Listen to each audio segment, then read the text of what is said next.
주님을 사랑하여서 오늘 밤에 모이신 여러분들을 진심으로 축복합니다. 여러분들에게 정말 마음으로 감사한 마음도 있습니다. 왜냐하면 여러분들이 한국교회의 영적인 놀라운 각성을 일으키는 불씨가 되겠기 때문입니다. 주님을 사랑하는 마음, 정말 주님을 기뻐하는 마음, 그게 그냥 생기는 것이 아닙니다.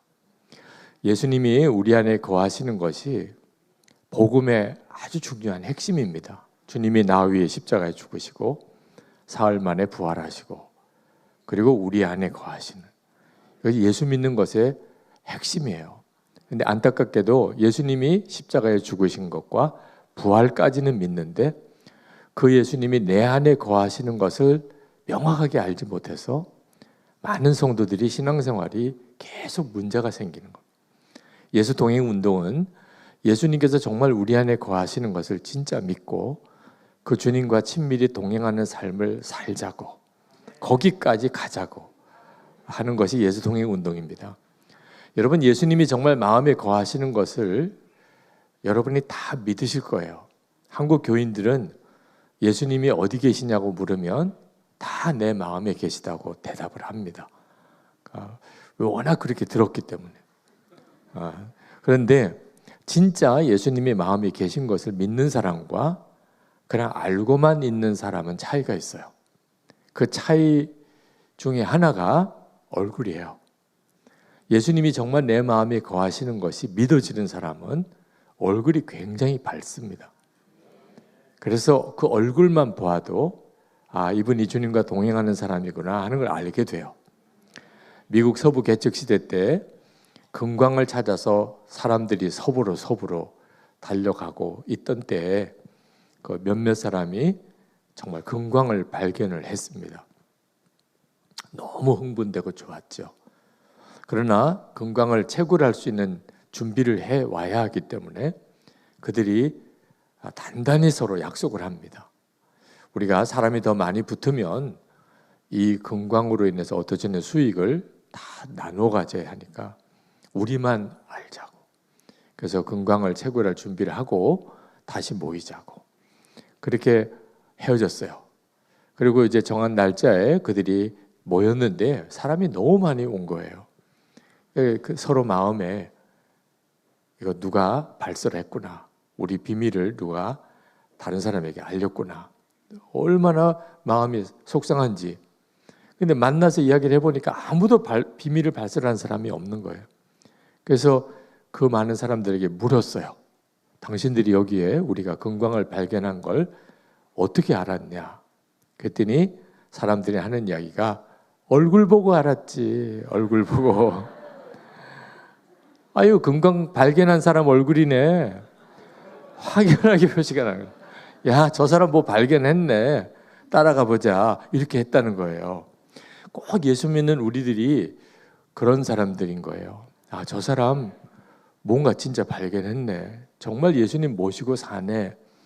그게 분명해지게 돼요. 예수님을 마음에 모시고 살면 그렇게 돼요. 많은 그리스도인들이 잘못 믿고 있는 것 중에 하나가 예수를 믿어도 삶은 안 바뀐다. 그냥 자기 성질대로 다 자기 성질대로 믿는 거다. 그렇게 생각하고들 있어요. 왜냐하면 워낙 그런 사람들만 보았으니까. 예수 믿는다고 삶이 다 바뀌나요? 여러분은 예수 믿고 정말 삶이 다 바뀌었나요? 안 그렇더라는 거예요. 근데 실제로는 정확히 예수님을 믿지 않아서 그런 거지, 예수님을 정말 믿으면 삶이 안 바뀔 수가 없어요. 여러분, 만약에 여러분 교회에 담임 목사님을 모시고 산다고 생각해 봐요. 그러면 솔직히 좀 엄청 부담스럽죠. 네.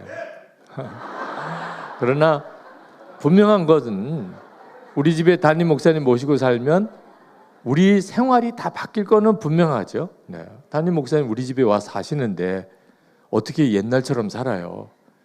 그죠? 담임 목사님뿐만 아니고 뭐 사위가 또는 며느리가 와도 또 집에 아이가 태어나도 생활이 바뀌게 돼 있어요. 그런데 예수님이 진짜 내 마음에 거하시는 게 사실이라면 그럼 어떻게 삶이 안 바뀔 수가 있어요? 어떻게 옛날 성질대로 야, 내 성질은 그래. 그런 줄 알고 살아. 어떻게 이렇게 살아요? 예수님이 내 마음에 거하신 게 사실이라면 삶이 안 바뀔 수가 없잖아요. 그러니까 예수를 믿고도 삶이 안 바뀌었다. 그 말은 무슨 뜻이죠? 실제로 예수님이 십자가에 죽으신 것과 부활하신 것까지는 믿지만 그 예수님이 자기 안에 거하시는 것은 안 믿는다는 뜻이에요. 저는 어릴 때 목사의 아들로 또 목사가 돼야 될 사람이고, 그래서 정말 교회 열심히 나갔어요. 집이 교회니까 뭐 나가고 말 것도 없죠.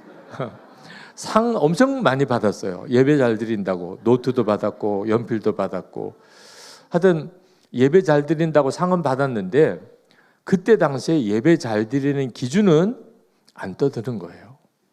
그게 예배 잘 드리는 기준이에요. 옆 사람하고 이야기 안 하고 장난 안 치고 끝까지 가만히 있으면 상 받는 거예요. 예배 잘 드렸다고. 나중에 이제 주님을 인격적으로 알고 난 다음에 내가 얼마나 예배를 잘못 드렸나 하는 것을 그때 깨달았어요. 예배는 안 떠들고 조용히 있는 게 예배가 아니고 기뻐서 춤을 추는 거예요. 그게 예배예요. 우리 주님을 만났는데 어떻게 안 떠들고 가만히 있을 수 있어요? 그때서야 주님이 그동안에 저에게 이렇게 말씀하셨구나 하는 걸 깨달았어요. 넌 어째서 내 앞에만 오면 그렇게 항상 화가 난 얼굴이냐? 여러분, 사춘기가 되면 아이들이 변해요. 말이 괜히 단순해져요. 아니, 몰라. 근데 뭐 그러고는 말이 없어요. 표정도 없고. 주일에 교회 오는 우리 중고등부 아이들 이렇게 보면 기특하죠. 중고등부 아이들이 교회 와서 예배 드리는 게 얼마나 기특해요. 근데 얼굴 표정을 보면 너무 마음이 심란해요. 하여튼 세상 고난 다 지고 골고다산에 올라가는 것 같은 표정으로 와요. 이제 사춘기쯤 되면 그렇게 표정이 바뀌는 것 같아요. 자기들끼리 놀 때는 뭐 온갖 표정을 다 하고 재밌어하고 소리 지르고 해도 그 교회 오는 얼굴 표정은 너무너무 굳어 있는 거예요. 근데 이게 바로 대부분 기독교인들이 아이들만 그런 게 아니고 하나님께 예배드리는 모습이에요. 그러니까 하나님 마음이 얼마나 아프겠어요. 스티브 브라운이라고 미국의 유명한 설교학 교수님이 그분이 책에서 그 아이 둘 기르는 어느 엄마 이야기를 하더라고요. 일을 하고 이제 퇴근해서 집에 들어가면 둘째가 이제 막 한 3, 4살 개구장인 아이가 그렇게 그냥 마당에서 흙놀이하고 그냥 손이고 발이고 얼굴이고 그냥 옷이고 다 흙탕질을 한 그 모습으로 엄마 온다고 좋아가지고 막 달려오는, 얘를 안아야 되나 말아야 되나, 그 아이를 안아주면 자기 옷도 다 더러워지는. 그렇다고 해서 또 박자라게 너 씻고 오라고 이렇게 하는 것은 그 아이에게는 엄마가 왔는데 너무 좋은데 그리고 달려왔는데 그 얼마나 상처가 되겠어요. 그래서 그 온 옷이 손 발이 다 더러워진 그 아이를 꽉 끌어 안아준대요. 엄마라고 좋아서 달려오는 그 아이의 마음에 상처를 안 주려고. 또 엄마도 아이가 보고 싶었고. 그러면서 그분이 그렇게 썼어요. 뻣뻣한 아이보다 더러운 아이를 끌어안는 게 훨씬 쉽더라고요. 큰 아이는 사춘기인데 매사에 뻣뻣하고 말도 안 하고 불만이 가득하여 어떻게 대해야 할지 모르겠습니다. 그러니까 큰 아이는 사춘기가 됐어요. 엄마가 와도 그냥 왔는지 안 왔는지, 말을 걸어도 대답도 안 하고, 이 아이는 도대체 어떻게 해야 될지. 그 둘째는 그냥 철없는 개구장이 아이인데 놀다가 그냥 온 몸을 다 더럽히고 그래도 그 아이 안아주는 거는 쉽더라는 거예요. 꼭 성경에서 예수님께서 하신 말씀 그대로예요. 탕자가 돌아왔을 때 정말 말도 안 되는 아들이죠. 그런데 아버지가 그 돼지치던 그 탕자, 돌아온 탕자, 재산 다 탕진하고 온갖 죄 다 짓고 그리고 돌아온 그 아들은 달려가서 안아줘요. 근데 큰아들은 얼마나 뻣뻣해요. 아버지 집에서 늘 아버지 아래서 잘 살긴 했는데 얼마나 뻣뻣한지 그 큰아들은 아버지가 어떻게 다룰 줄 쩔쩔매잖아요. 그렇죠?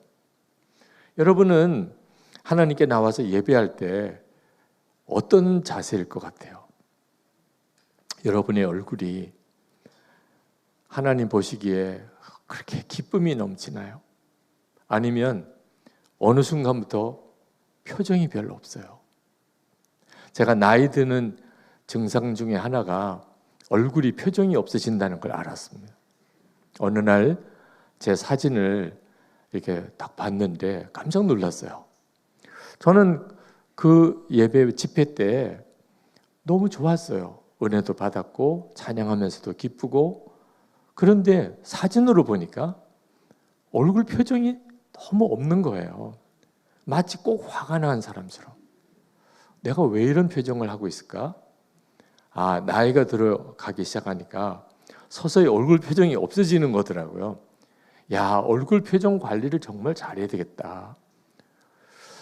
그러면서 깨달은 것이 제가 젊어서 목회하면서 장로님들이 그렇게 힘들더라고요.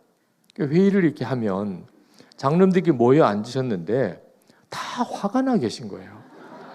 그래서 무슨 안건을 이렇게 꺼내면 말씀이 없으세요. 그러면 제가 알아서 화가 나셨구나, 이건 싫어하시는구나. 그래서 스스로 그러면 안 하는 걸로 하지요. 그렇게 한 적이 한두 번이 아니에요. 그렇게 장로님들이 어렵더라고요. 근데 이제 제가 그 나이쯤 되고 보니까 화가 난 것도 아니고 싫은 것도 아니고 그냥 얼굴에 표정이 없어지는 거, 어느 순간부터. 그래서 제가 이제 후임 목사님 모시고 장로님들께 아주 솔직한 부탁을 하나 드렸어요. 제가 담임일 때는 그런 말 꺼내기가 쉽지 않은데 이제 후임 목사님이 나이도 이제 42 되시는 젊은 목사님이에요. 근데 장로님들이 다 50, 60대 장로님들이시라. 이 젊은 목사님이 앞으로 어떤 어려운 길을 가야 될지 내가 겪어봤거든요. 장로님, 이제 나이가 60이 가까워지시면 장로님들은 화가 안 나도 화난 것처럼 보입니다. 좋습니다. 잘하셨네요. 이렇게 말 안 하면 반대하는 것처럼 보입니다. 장로님은 말 안 하면 찬성이에요. 이렇게 생각하시는데 목사로서는 절대로 그렇게 느껴지지 않습니다. 그러니 장로님들 꼭 부탁이 있는데 교회에서 목사님과 회의할 때 자꾸 웃어주세요. 조금 힘들게라도 자꾸 웃어주세요. 그래야 목사님이 장로님들이 다 좋아하시는구나, 잘 따라오시는구나. 우리가 예수를 믿고 정말 예수님과 동행하는 삶을 사는 사람인 증거가 얼굴이라니까요. 그러니까 예수님은 지금 우리와 함께 계신지 안 계신지가 어디서 드러나죠? 예수님을 영접한 성도의 얼굴에서 드러나요. 우리 가정에서, 교회 안에서, 내가 세상에서 일할 때 예수님이 우리와 함께 계시는 것은 너무 분명한데 진짜 예수님을 마음에 영접한 사람, 내 안에 예수님이 계신 것을 진짜 믿는 사람의 얼굴을 통하여 드러나요. 정말 놀랍죠. 네. 여러분, 예수님이 정말 여러분 안에 계신지, 내 안에 주님이 들어오시면 그러면 주변 사람들이 다 알아요. 사람들이 모르게 나만 예수님만 마음에 모시고 살 수 없어요. 예수님이 진짜 내 마음에 영접되어져서 들어오시는 순간부터 가까운 남편과 아내, 부모와 자식들, 가족들, 친척들, 같은 교회 성도들 다 알게 돼요. 저분 안에 엄청난 일이 벌어졌구나. 실제로 예수님 모시고 살아봐요. 오늘도 여러분 예수님 모시고 사는 진짜 믿음 한번 가져보세요. 그러면 오늘부터 여러분의 집안 분위기가 확 다 달라져요. 예수님을 내 마음에 계시다고 머리로는 그렇게 알지만 실제로는 믿지 않는 사람은, 그러면 주변 사람들이 예수님 모시고 사는 사람이라고 도무지 알 수가 없어요. 그러면 어떻게 예수님이 내 안에 계신 것을 내가 명확하게 알 수 있을까?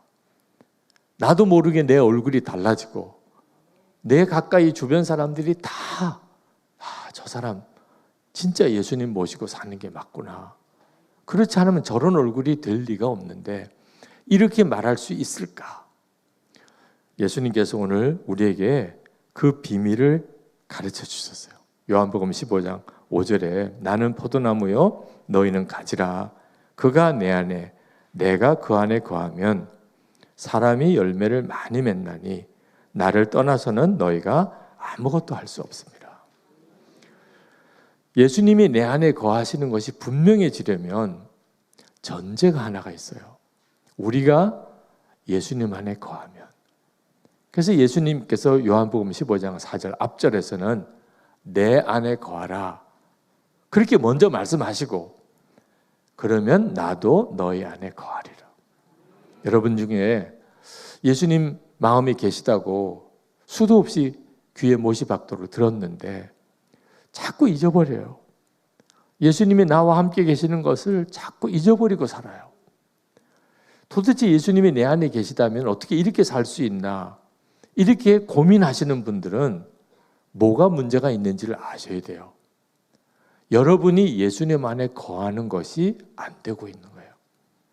그러니까 여러분이 예수님 안에 거하지 않으니까 주님이 여러분 안에 거하시는 것이 애매해지는 거예요. 예수님 안에 거하는 건 어떻게 하는 거죠? 그냥 말 그대로만 이야기하면 예수님 안에 내가 거하면 이제부터는 내 삶은 없어져요. 예수님 안에 거하니까 주님이 가는 곳에 나도 가는 거고 주님이 하시는 일 나도 하는 거고 이제 완전히 예수님 마음대로예요. 이게 예수님 안에 거하는 거예요. 예수님께 다 맡기는 거예요. 내가 하고 싶은 일, 또 해야 되겠다고 생각되는 일, 걱정되고 두려운 일 이제는 없어요. 이제 주님 앞에 다 드리는 거예요. 이게 예수 믿는 거예요, 사실. 우리가 그렇게 예수님을 믿으라, 예수님 믿습니다. 그 말이 다 사실은 예수님 안에 거하는 겁니다. 다 주님께 맡겨. 이제는 내가 살아도 그냥 주님 안에 사는 거고 죽어도 주님 안에 죽는 거고 이 믿음이 분명치가 않으니까 예수님이 나와 함께 하시는 역사가 안 나타나는 것처럼 보이는 거예요. 제가 한 번은 어느 목사님 만나 뵙고 예수 동행 일기를 쓰면서 온 교우들이 주님을 바라보게 하는 그런 목회를 소개를 해드렸어요. 근데 그 목사님도 알기는 아시더라고요. 그런데 못 하시겠다는 거예요. 자기는 왜 그렇게 못 하시겠다고 생각하시느냐. 그랬더니 실패할까 봐. 자기는 실패할 것 같아. 교인들에게 동행일기 쓰라. 야, 그게 몇 사람이나 쓸까. 그리고 또 그 일기를 서로 나누고 살아라. 그럼 교인들이 기절할 것 같아. 도대체 장로님은 따라줄까? 권사님들은 따라줄까? 우리 부목사님들은 따라줄까? 아무리 생각해도 이건 말이 안 되는 거다. 그래서 못하겠다고 그러시더라고요. 제가 그 목사님께 그랬어요. 목사님께서 성공할까 실패할까를 생각하시니까 주님이 역사를 못 하시는 거예요. 많은 목사님들이 다 목회 어떻게 하면 성공할까 그 생각하니까 주님도 역사를 못 하시는 목회를 하고 계시더라고요. 제가 예수 동행일기를 처음 쓰기 시작을 하고 교인들에게 동행일기를 쓰라고 권하고 그래서 예수 동행 운동을 처음 시작할 때 10년 전이에요. 그때 어느 날 기도하는데 하나님이 제 마음에 너 실패할 거다 그런 말씀을 주시더라고요. 아니 그렇지 않아도 힘든데 교인들이 동행일기 쓰라고 그러니까 다들 힘들어해요. 아니 안 하던 일기를 왜 쓰라고 또 하나. 부목사님들은 교회 떠나야 되나 이런 고민을 하는 것 같더라. 목사님들도 쉽지 않아 하고 교인들도 어려워하고 그러면서도 주님과 동행하는 삶을 살려면 매일 일기를 쓰는 것처럼 좋은 방법이 없습니다. 그렇게 이제 권했는데 주님께서 실패할 거라는 거예요. 그러니까 힘이 쫙 빠지는 거예요. 그러니까 안 되는 걸 왜 해요? 근데 주님이 또 물으세요. 너 실패할 거면 안 할 거냐? 세상에, 실패할 건데 왜 해요? 왜 그런 질문을 하시는 거예요? 근데 그때 느낌이 여기에 뭐가 있구나, 그런 생각이 들더라고요. 실패한다면 안 할 거냐? 그때 딱 깨달아지더라고요. 실패해도 해야 될 일이 있더라고요. 내가 성공할 거냐 실패할 거냐 이 생각만 하면, 그러면 주님이 기뻐하시는 일이라고 생각돼도 못할 수 있더라고요. 스데반 집사님 부활의 주님을 전하다가 돌에 맞아 죽었어요. 성공한 거예요, 실패한 거예요? 부활의 주님을 전하다가 돌에 맞아 죽었다니까. 그러면 부활의 주님을 누가 전해요? 아니, 저렇게 될 건데 누가 부활의 주님을 전할 거냐 말이에요. 스데반 집사로 보면 부활의 주님 전하다가 실패한 거죠. 그런데 그 뒤에 열매가, 사도 바울이 나왔죠. 복음이 전 세계에 전해지게 됩니다. 우리 주님은 성공한 거죠. 스데반 집사는 실패한 것 같은데 우리 주님은 성공했어요.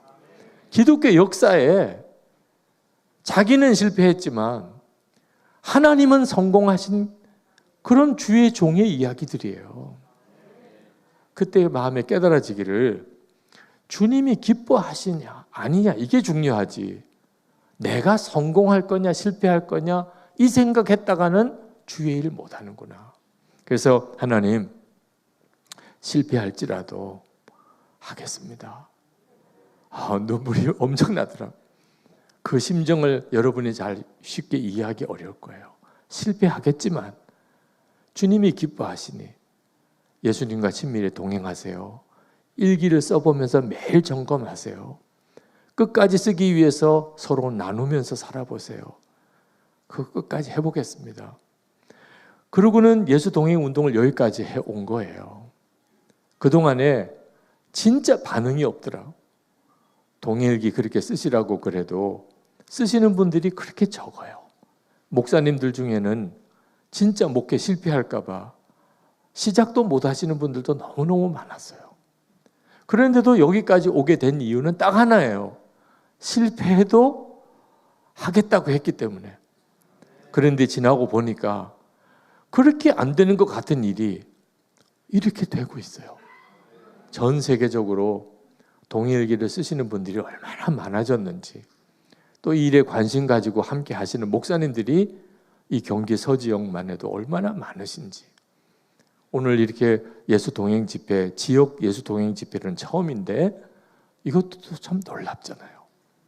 제가 그 목사님께, 목사님, 목회 성공할 거냐 실패할 거냐 이 계산하면은 주의 말씀대로 못 삽니다.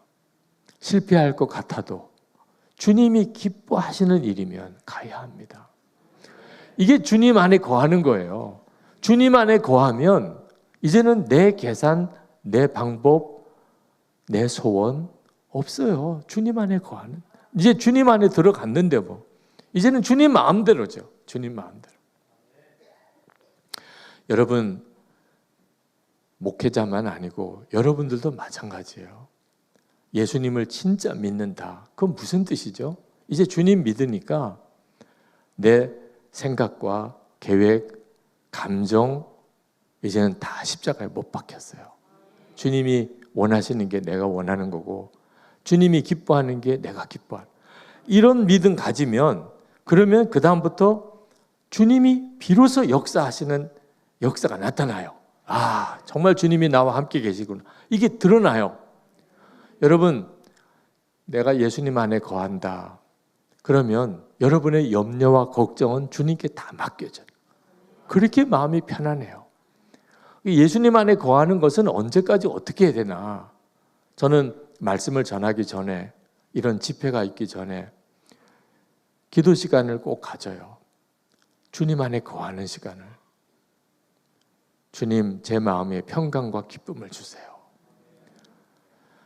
이렇게 여러분 설교하러 강단에 서보면 여러분들의 눈이 무서워요. 아마 여러분들도 지금 이 자리에 나와서 이렇게 서보면 아마 그 느낌이 어떤 느낌인지 알 거예요. 이렇게 은혜만 안 받게 해봐라.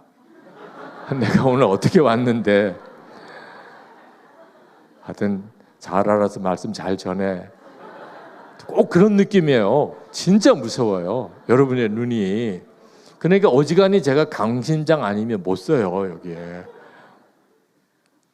하나님이 그렇게 은혜를 주셔도 그렇게 무섭도록 은혜를 갈급한 마음. 그런데 그 은혜의 통로로 이렇게 서야 되는 것. 제 개인적인 성품이나 심성에는 전혀 안 맞는 일이에요. 주님이 그렇게 하라고 하시니까 서는 거죠. 그러니까 제 안에 주님 안에 거하는 시간이 필요한 거예요. 이제는 주님께 진짜 다 맡깁니다. 설교 잘하고 못하고 저는 신경 안 씁니다. 주님이 전하라고 하신 그 말씀 딱 전하고 저는 끝입니다.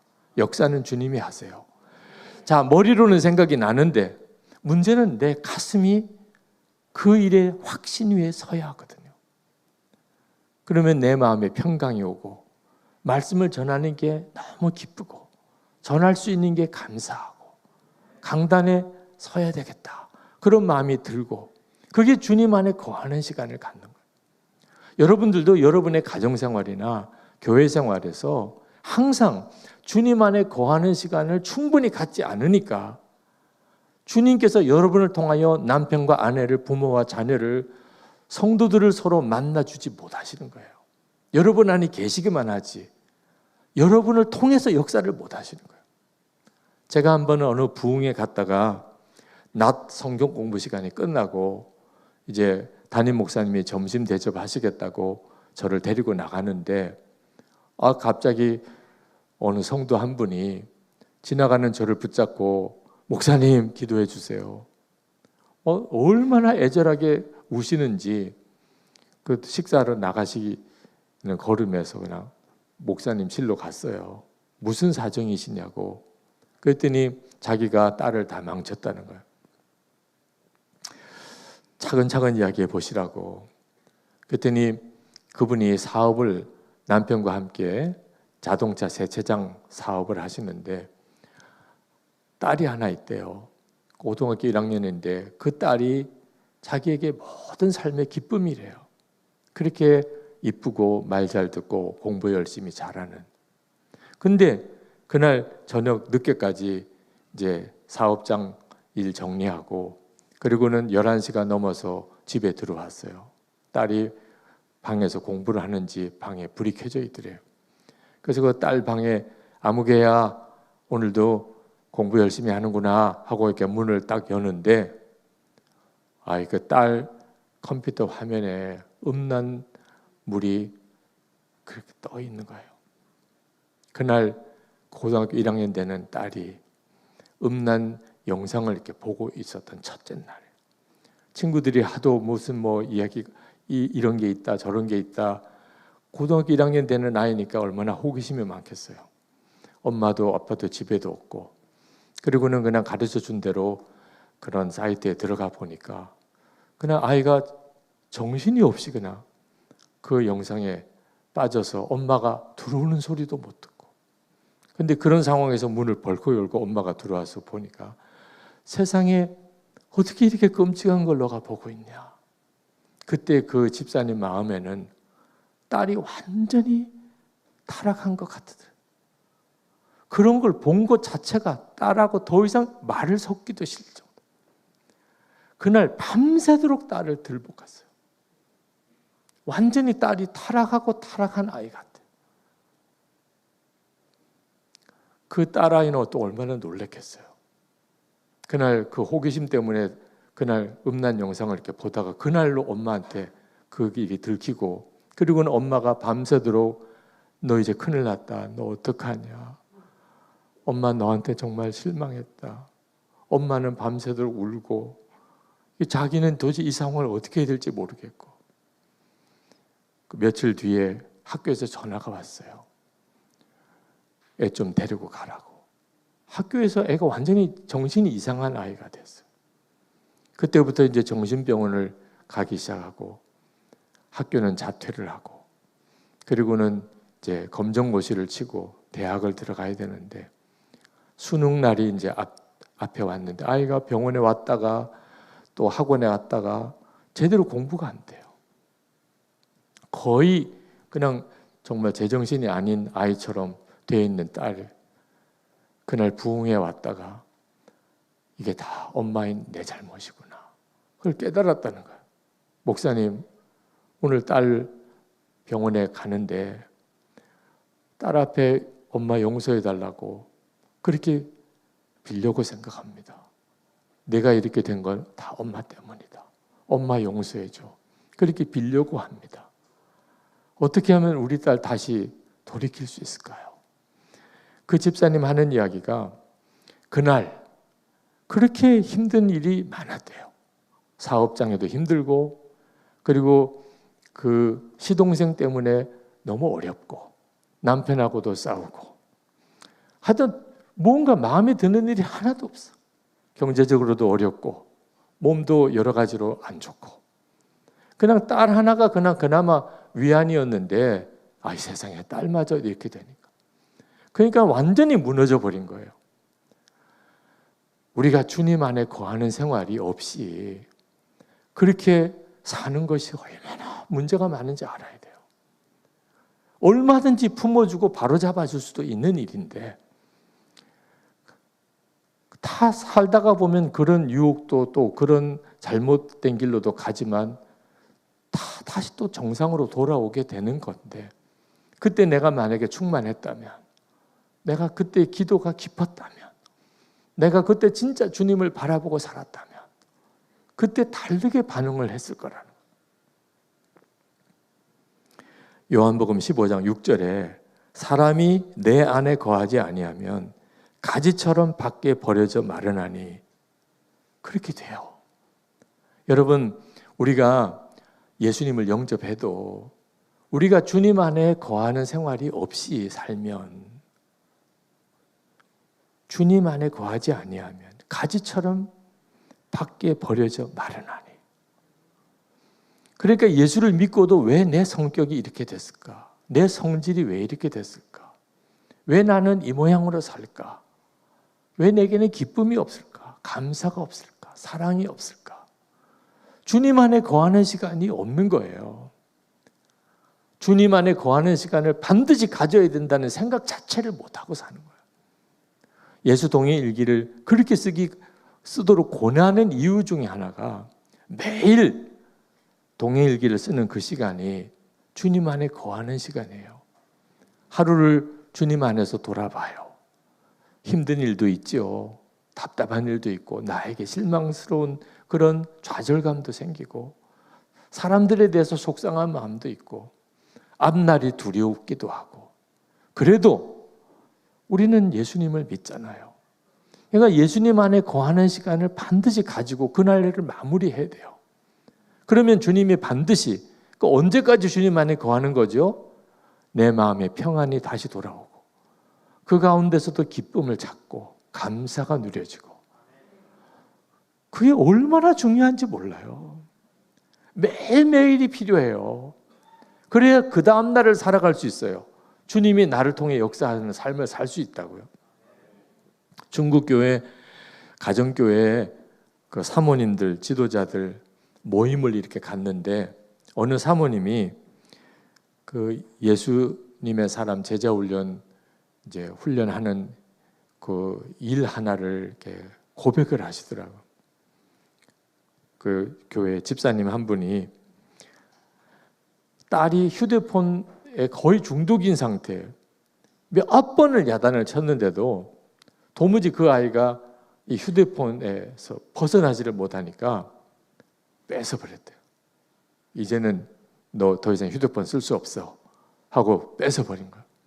그러니까 이 딸아이가 얼굴이 막 빨개지면서 안절부절을 못하는 거예요. 그러다가 안방으로 들어가더래요. 그래서 뭐 하나 그랬더니 뭘 우당탕탕 거리더니 나오더랍니다. 그러면서 하는 이야기가 엄마가 자기가 제일 좋아하는 것을 뺏어갔기 때문에 자기도 엄마가 제일 좋아하는 책을 다 찢어버렸다. 그래서 깜짝 놀라서 들어가 보니까 예수님의 사람 교재를 다 찢어버린 거예요. 예수님의 사람 교재 가지고 성경 공부하면서 뭐 은혜 받았다 뭐다 이렇게 하니까 그 예수님의 사람 교재를 다 찢어버린 거예요. 그런데 그 찢어버린 예수님의 사랑 교재를 다시 테이프를 이렇게 붙여가지고 너덜너덜한 것을 가지고 공부를 하러 왔더래요. 새 책을 사시지 그랬어요. 그랬더니 아니라는 거예요. 이 책 가지고 공부할 거라는 거예요. 자기가 주님 안에서 정말 평강과 기쁨을 누리지 못하고 그리고는 그냥 불쑥 일어나는 말로 아이에게 그렇게 그냥 화를 내고 그리고 그냥 아예 휴대폰을 그냥 뺏고 그 결과가 이거다. 이게 내 평생의 교훈이에요. 내가 주님 안에 거하지 않은 상태에서 아무리 옳은 말을 하고 아무리 내가 그 일 가지고 잘 살아보려고 애를 써도 주님의 역사는 전혀 안 나타나고 마귀 역사만 나타날 수 있다는 걸 평생 잊고 싶지 않다.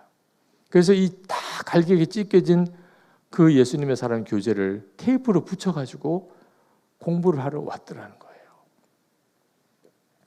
여러분, 예수님 바라보자. 처음에 제가 선한목적교회 부임에 가서 우리 예수님 바라봅시다. 교인들이 거의 대부분 이해를 못하세요. 그게 무슨 말이지? 예수님을 바라보자고? 그게 뭐 하는 이야기야? 저는 저 자신이 오히려 더 놀랐어요. 어떻게 이게 이해가 안 되지? 예수님 바라보자? 혹시 이 자리에도 여러분 중에도 이해가 안 되는 분이 혹시 있을지 모르겠어요. 예수님 뭐라고 말씀하십니까?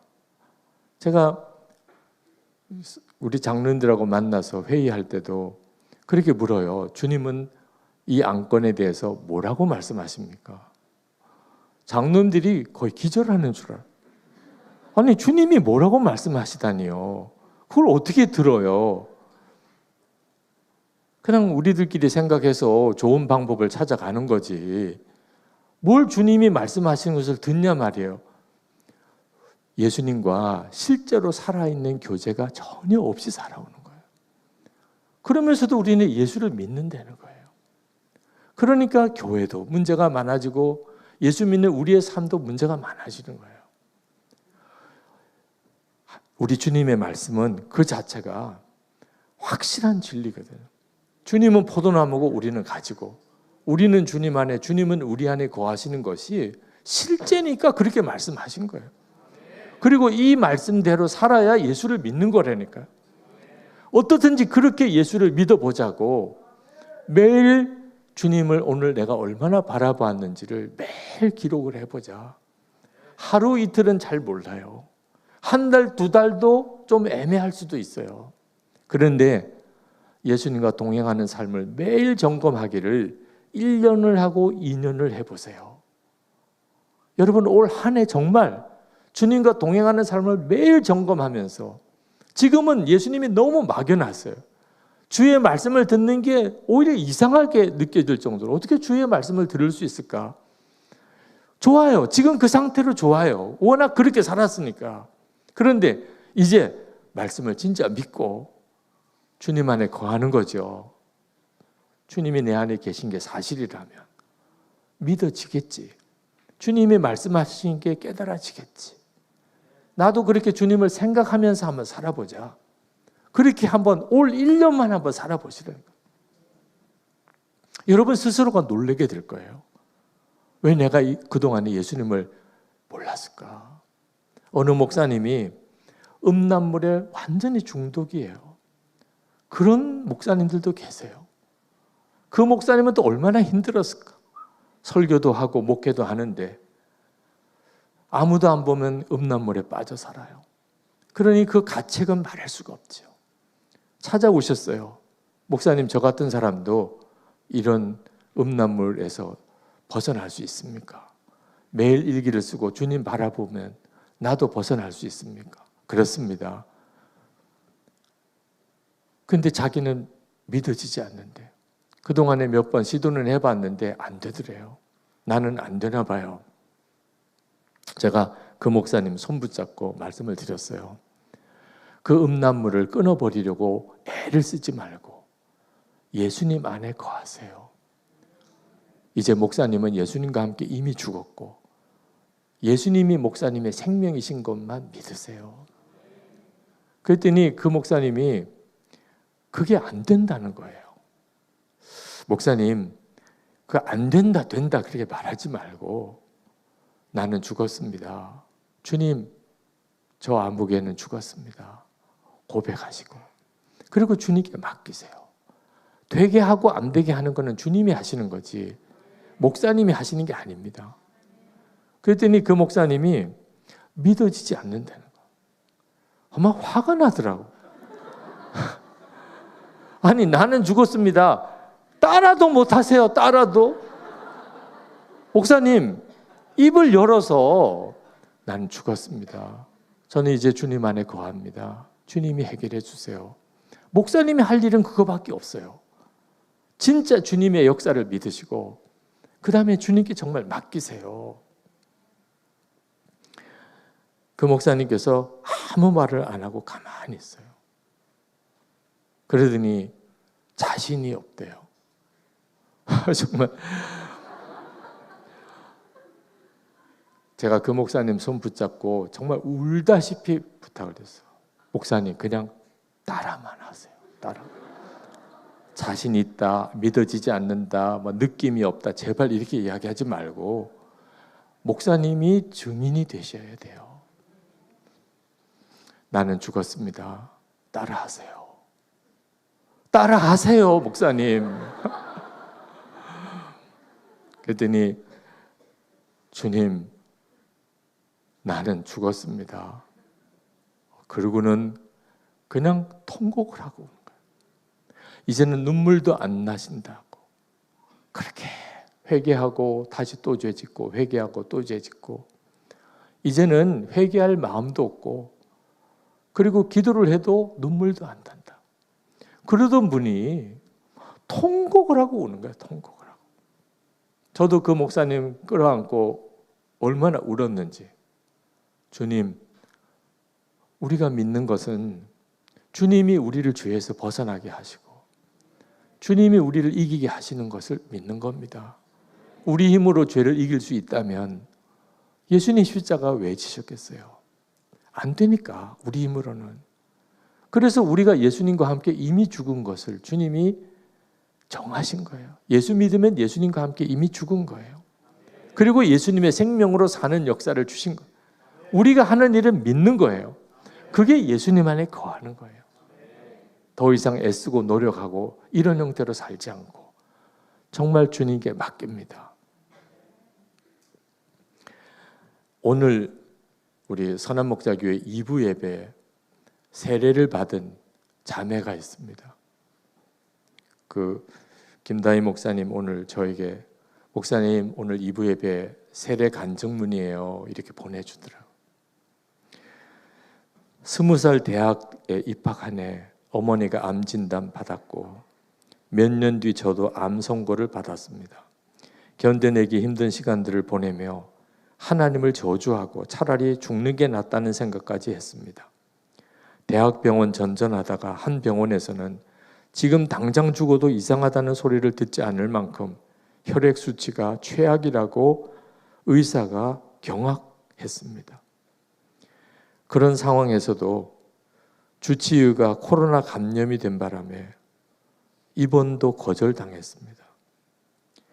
너무 기가 막혀서 엉엉 울다가 유튜브를 틀었는데 우연히 유기성 목사님의 걱정과 염려를 주께 맡기라 하는 제목이 눈에 띄어서 그 설교를 들으며 목 놓아 울었습니다. 목사님의 설교를 듣고 또 들었습니다. 그리고 하나님께 간절히 기도했습니다. 하나님, 제가 건강만 하게 된다면 반드시 교회 다니겠습니다. 그런 엉터리 같은 기도였는데도 주님은 제 기도를 들어주셨습니다. 정말 신기하게도 며칠 뒤부터 하루하루 몸 상태가 좋아지는 것을 느꼈고 어느 순간 암 완치 판정까지 받았습니다. 하던 일도 갑자기 잘 되어서 평생 가난하던 가정에 재정 문제가 해결되는 일이 일어났습니다. 몇 달 사이에 일어난 기적입니다. 그렇게 저는 주님과 약속을 지키려고 선한목자 교회에 등록을 했습니다. 10주 양육을 받으며 오랜 투병 생활로 원망하고 저주하던 그 모든 과거를 뼈저리게 뉘우치며 눈물로 회개하는 시간을 가졌습니다. 양육 과정을 통해 죽을 수밖에 없는 죄인을 구원하시기 위하여 최악의 상황에서 최선의 상황으로 바꾸어 가시는 주님의 구원 섭리를 알게 하셨고, 질병마저도 저를 구원하고자 하는 주님의 뜻이 있었음을 알게 되었습니다. 나를 사랑하사 나 위에 십자가에 죽으신 예수님이 나의 주님이신 것을 진정 믿습니다.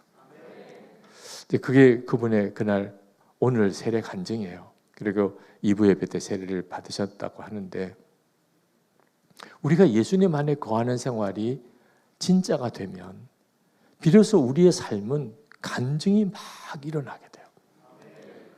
예수님을 믿어도 왜 내 삶에는 간증이 없나? 점검해야 돼요. 내가 예수님 안에 거하는 것이 분명한가? 내가 주님 안에 거하지 않으니까 주님이 내 안에 거하셔서 역사하심이 분명히 드러나지 않는 거예요. 서울 예능교회라고 있죠. 조건희 목사님, 그 사모님께서 한 번은 암 진단을 받으셨어요. 근데 그 암 진단을 받기 전에 아주 강한 성령의 체험을 하셨어요. 그래서 영적으로 굉장히 충만한 상태에 있었죠. 근데 병원에서 암이라고 하는 진단을 받으신 거예요. 그리고 하나님께 기도를 했어요. 하나님 어떻게 하나요? 근데 기도 중에 수술 받지 않아야 되겠다, 그런 마음이 들더래요. 그러나 주님이 나와 함께 계시는 것으로 기뻐하고 감사하고 살면 되지, 그런 마음이 들더래요. 사실 참 조심스럽죠, 그죠? 이걸 모든 사람에게 다 적용할 수는 없는 노릇이에요. 하여튼 그 사모님은 그때가 뭐라고 설명할 수 없는 충만함 속에 있었기 때문에 그냥 암 수술을 따로 항암 치료 안 받고 그냥 주님이 주시는 그 기쁨과 감사로 지내신 거예요. 그렇게 3년을 지냈어요. 한 번은 그 사모님을 만났는데 그날이 병원에 가서 검진 받는 날이라는 거예요. 그 암 진단 받은 지 3년이 지난 그날이 검진 받으러 병원에 약속한 날이라고. 사모님 얼굴이 너무 화나시더라고요. 어떻게 될지 상태를 모르잖아요. 그래서 같이 기도하고 사모님은 병원에 가셨고 궁금하더라고. 도대체 결과가 어떤지. 그래서 목사님께 사모님 오늘 병원 가셨다는데 결과가 어떠신가요? 그렇게 문자를 드렸더니 암세포가 다 사라졌다. 아, 정말 놀랍더라, 그런 생각이 들더라고요. 우리가 사는 길이에요. 예수 동행 운동은 그냥 여러 가지 그냥 신앙생활의 뭐 교회 프로그램 중에 하나가 아니에요. 예수를 진짜 믿어보자는 거예요. 우리가 예수를 믿는 다음에 진짜 믿어보자. 그냥 교회만 다니는 식으로 예수 믿지 말고 정말 예수님 안에 거하는 삶을 살아보자. 내 근심, 염려, 문제 이제는 다 주님 것이에요. 주님 안에 거한다는 말이에요. 이제는 내 계획 다 주님께 맡겼어요. 이제는 몸부림치고 뭘 해보겠다는 것도 더 이상 끝이에요. 이제는 주님께 다 드렸어요. 주님이 말씀하시면 순종하는 것뿐이고 주님이 가시는 길에 나도 가고, 그 대신에 그 증거가 뭐냐면 마음의 놀라운 평안, 마음의 큰 기쁨, 너무나 뜨거운 감사와 사랑. 그게 기도 기간이에요. 주님 안에 거하는 시간을 언제까지 가져야 되는 거죠? 그 마음이 일어날 때까지. 오늘 밤에도 여러분이 주님 안에 거하는 시간을 가지시면, 아, 내가 지금 이 시간에 주님 안에 거하는구나. 그게 어떻게 느껴지죠? 근심 염려가 없어졌어요. 너무 기뻐요. 너무 감사해요. 이제는 막 산도 옮길 수 있을 것 같아요. 주님 안에 거하는 영적인 상태. 그러면 그때부터 여러분이 그 마음으로 집에 가면 집에 역사가 일어나고, 여러분이 교회에 돌아가면 교회에 역사가 일어나요. 이 시간 우리가 기도하는 시간을 좀 가지고 오늘 마무리를 좀 하려고 하는데, 예수님 안에 거하라. 나도 너희 안에 거하리라. 여러분, 이 말씀을 이제는 건성으로 흘려 듣지 않게 되기 바랍니다. 지금 여러분과 함께 계시는 예수님은 여러분의 삶을 통하여 역사하기를 원하세요. 오늘 이렇게 교회 집회에 온 것 자체도 큰 역사지요. 근데 주님은 이 정도가 아니고 여러분의 삶에 이루시려고 하시는 일이 많습니다.